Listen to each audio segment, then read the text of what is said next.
बॉलीवुड का शोबिज़ हमेशा स्पॉटलाइट में रहा है, लेकिन कभी कभी वही स्पॉटलाइट खुद एक बड़ा सवाल खड़ा कर देती है। ऐसा ही कुछ कर गए हैं रणवीर सिंह जब उन्होंने IFFI 2025 की क्लोजिंग सेरेमनी में स्टेज पर खड़े होकर कांतारा के देव सीक्वेंस को एक्ट आउट किया। बस उनका इंटेंशन शायद फिल्म के ट्रिब्यूट या फिर बोलते ना फन देना था, लेकिन उसका इम्पैक्ट जो हुआ इतना बड़ा हुआ कि नेटिजन्स ने उसे कल्चरल इनसेंसिटिविटी और रिलीजियस डिसरिस्पेक्ट भी बता दिया। इवेंट में उन्होंने पब्लिकली कहा कि उन्हें कांतारा देखी हुई है, लेकिन बोलते ना उनकी जो एक्टिंग है उसको प्रेस भी किया।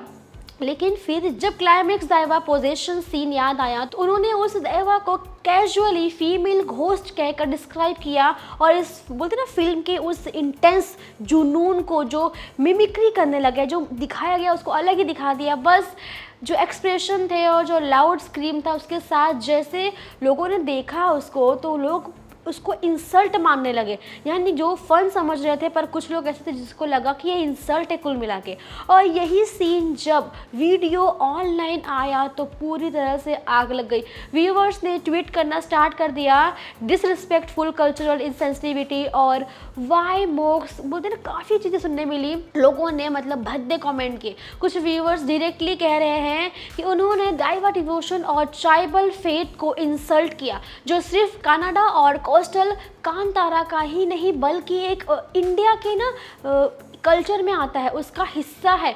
और उस मूवी के स्टार्ट होने के बावजूद उनको इतना बेसिक रिस्पेक्ट दिखाना चाहिए था, यानी जो फिल्म थी उसमें जो भी चीज़ें थी उसको रिप्रेजेंट किया और शायद गलत वे में कर दिया, जिस वजह से इतनी ट्रोलिंग सहनी पड़ रही है। इंटरेस्टिंग बात तो ये है जो कंट्रोवर्सी अवॉइड हो सकती थी उसका भी चांस था, क्योंकि इनसाइडर्स रिपोर्ट्स बताते हैं कि इवेंट से पहले फिल्म के डायरेक्टर एक्टर ऋषभ शेट्टी ने खुद रणवीर से पूछा था कि दैवा का जो इमिटेशन है मत कीजिए, क्योंकि बोलते ना ये सब बहुत डरने वाली माहौल की चीज़ें थी। लेकिन फिर भी रणवीर ने शूट किए और डिसाइड भी किया कि वो इमिटेशन स्टेज पर परफॉर्म करना ही करना है और कर भी दी। इस डिसीजन की वजह से पब्लिक बहुत ज़्यादा आउटरेज हो गई, जो बहुत ज़्यादा बोलते ना अंदर ही अंदर एक गुस्सा सबके अंदर आ गया। और अभी तक रणवीर या ऋषभ शेट्टी ने इस बैकलैश के लिए पब्लिक अपॉलॉजी या क्लैरिफिकेशन नहीं दिया है। और सोशल मीडिया पर डिस्कशन फुल ऑन चल रही है, जिसमें लोग बोल रहे हैं कि एंटरटेनमेंट और